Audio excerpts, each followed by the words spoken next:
Amaravati Somireddy Chandramohan Reddy TDP polit bureau సభ్యులు ఏపీలో జరిగిన లిక్కర్ స్కామ్ అంతర్జాతీయ స్థాయికి వెళ్లింది.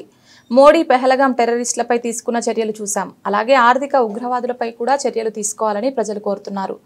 ఈడీ అధికారులు చిన్న వాటిపై చర్యలు తీసుకుంటారు, కానీ లిక్కర్ స్కామ్లో చాలా మంది పేదల ప్రాణాలు పోయాయి. ఈ కేసులో వైసీపీ నేతల కరప్షన్ దేశ సరిహద్దులు దాటింది. 50 కోట్లు పెట్టి కుక్కపిల్లను కొన్నానని ఒక వ్యక్తి సోషల్ మీడియాలో పెడితే అది ఫేక్ అని తెలియక ఈడీ వెంటనే స్పందించింది. ఈరోజు రాష్ట్రంలో లిక్కర్ కేసు ఒక సెన్సేషనల్ కేసు అయిపోయింది. దేశంలో అంతర్జాతీయ స్థాయి స్కామ్ అయిపోయింది. నేనేమంటానంటే మోడీ గారు వచ్చిన తర్వాత ఈ 11 ఏళ్ల పాలనలో ఆయనకి చాలా మంచి పేరు తెచ్చుకున్నారు. ఈవెన్ పహల్గాం మీద ఉగ్రవాదులు దాడులు చేయించి ఆ టెర్రరిస్టులు అంతు చూశాడు.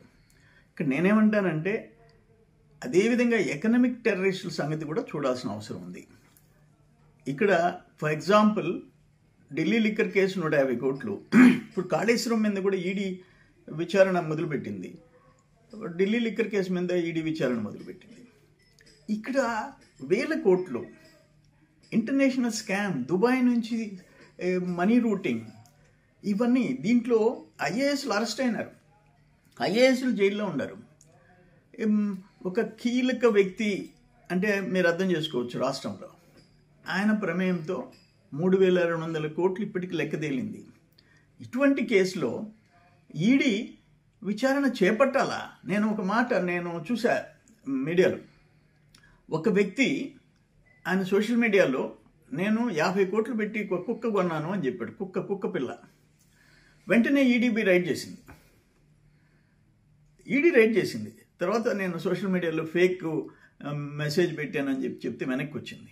5 కోట్లు 10 కోట్లు కూడా ఈడీ రైడ్ చేసేసి సీరియస్గా యాక్షన్ తీసుకుంటుంది. నేనేమంటానంటే ఇక్కడ కూటమి ప్రభుత్వానికి, మోడీ గారికి నా విజ్ఞప్తి ఏంటంటే, బరి తెగించిన స్కామ్ ఇది. మనుషుల ప్రాణాలు తీసిన స్కామ్.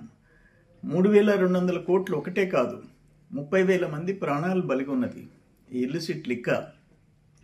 ప్లస్ లక్షల మందిని బెడ్ రిడన్, హాస్పిటలైజ్ అయిపోయినారు, పనికి రాకుండా పోయినారు. ఇంత పెద్ద ఘోరమైన దోపిడీ నేరం, దీన్ని సీరియస్గా తీసుకోవాల్సిన అవసరం ఉంది.